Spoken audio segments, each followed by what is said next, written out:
সমস্যার আবর্তে ঘুরপাক খাচ্ছে রাঙামাটির মানিকছড়িতে অবস্থিত বিসিক শিল্পী নগরী। বিনিয়োগকারীরা বলছেন কর্তৃপক্ষের উদ্যোগ না থাকায় বিপুল টাকা বিনিয়োগ করে প্লট নিয়েও তারা কারখানা বসাতে পারছেন না।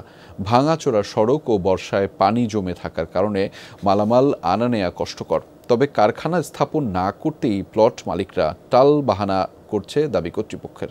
স্যান্ডেলিনা সো রূপচর্চায় আভিজাত্য। শিল্প কারখানা স্থাপনের লক্ষ্যে ১৩ একর জায়গার উপর ১৯৯৭ সালে রাঙ্গামাটির মানিকছড়ি বিসিক শিল্পনগরী স্থাপনের পর ২০০৮ সালে ৮৫টি প্রতিষ্ঠানকে প্লট বরাদ্দ দেয় কর্তৃপক্ষ।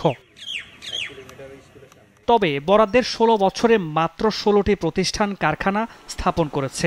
বাকিরা নানা সংকটের কথা বলে কিছুই করেনি। এজন্য কর্তৃপক্ষের গাফিলতিকে দুষছেন বিনিয়োগকারীরা। রাস্তার সংকটটাই অনেক বেশি, আর বিশেষ করে এখানে একটু বৃষ্টি হইলে রাস্তা ডুবি যায়, তারপরে পানি জমি যায়, গাড়িটারে আইতে পারি না, আমরা মালটার কোনো জায়গায় রাখতে কোনো শান্তি পাই না। এখানে আমরা যারা শ্রমিক কর্মচারী আছি এদের খাওয়ার পানি নেই, বিসিকে কোনো পানি দিতেছে না। তাদেরকে বলতেছে না যে আপনি প্রতিষ্ঠান করতেছেন না কেন, কি হয়েছে, সমস্যা কি আসে, বিষয় তারা আসতেছে না।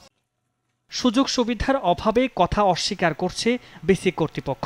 কারখানা স্থাপন না করতেই প্লট মালিকরা নানা ধরনের অজুহাত দিচ্ছেন বলে দাবি সংস্থাটির। আসলে তারা কোনো টাকা এখানে কোনো ইনভেস্ট করে নাই। আপনি ওখানে যান, গিয়ে দেখবেন তারা শুধু শুধু জায়গাগুলো দখল করছে। ভবিষ্যতে এই টার্গেট করছে যে ভবিষ্যতে জমির দাম বাড়বে, নতুন কোনো মালিকের কাছে বেশি দামে বিক্রি করবে। এইরকম অবৈধ পন্থা অবলম্বন করার জন্য তারা এই কাজগুলা করছে। বিসিক শিল্পনগরী জেলা পরিষদের কাছে হস্তান্তর হয়েছে আগেই। বিসিক উন্নয়নে তার কি ব্যবস্থা নিয়েছে জানতে চাইলে কথা বলতে রাজি হননি জেলা পরিষদ চেয়ারম্যান। তবে সরকার সুনজর দিলে এলাকায় শিল্পায়ন ও কর্মসংস্থানে এই শিল্পনগরী গুরুত্বপূর্ণ ভূমিকা রাখতে পারে বলছেন স্থানীয়রা।